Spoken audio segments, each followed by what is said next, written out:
মুমিন জবান দিয়ে কখনো অশালীন কথা বলতে পারে না। মুমিন জবান দিয়ে যা বলবে সুন্দর সুন্দর, একজনের খুশির জন্য আওয়াজ করে বলুন তিনি কে? অনেক যুবকরা দেখা যায় গান গায়, গান গাইতে মনে চাইলে তাহলে ইসলামিক গান গাও। যদি গান গাইতে মনে চাই কবি কাজী নজরুলের গান গাও। কাজী নজরুলের গান অনেক সুন্দর সুন্দর রয়েছে, তার গানগুলি গাইলে সওয়াব আছে না নাই? কথা বলেন। এই সুন্দর ফুল সুন্দর ফল মিঠা নদীর পানি, আল্লাহ তোমার মেহেরবানি, আল্লাহ তোমার মেহেরবানি। তুমি কতই দিলে রতন, ভাই বেরাদর পুত্র স্বজন, ক্ষুধা পেলে অন্ন যোগাও, বাণী চাই না মানি, আল্লাহ তোমার মেহেরবানি।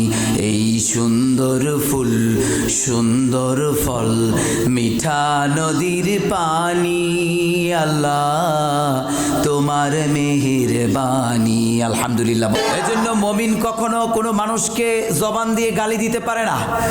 মুমিন কখনো কোনো ব্যক্তির দেহের স্ট্রাকচার নিয়ে কথা বলতে পারে না। বিশ্বনবী একবার বসা, কিছু সাহাবী দাঁড়িয়ে আছেন। রাসূল দেখতে পেলেন এক সাহাবী খেজুর গাছে উঠেছে, তার পার নলাটা চিকন ছিল। অন্য সাহাবীগুলি হাসতে শুরু করেছে। বিশ্বনবী ওই সাহাবীগুলির দিকে তাকালেন, তাকিয়ে বললেন, খবরদার খবরদার, কেউ তোমরা হাসতে পারবে না। যে গাছের উপরে উঠেছে, যার পার নলাটা চিকন, তার পাটা যদি কেটে মিজানের পাল্লায় তুলে দেওয়া হয়, পৃথিবীর সবার পা এক জায়গায় রাখা হয়, মুহূর্তের মধ্যে তার পাল্লাটা ভারী হয়ে যাবে। বলেন আল্লাহু আকবার। তাহলে কোনো ব্যক্তির দেহের স্ট্রাকচার নিয়ে কটু কথা বলা যাবে?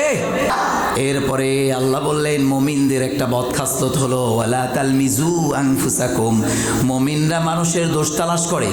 আপনি যদি আপনার কাজে ফোকাস রাখেন, কখনো দোষ খুঁজতে পারবেন না। কিন্তু দেখা যায় আমরা চার স্টলে বসে সারাদিন দোষ তালাশ করি। কারণ হলো আমরা সময়ের গুরুত্ব বুঝি না।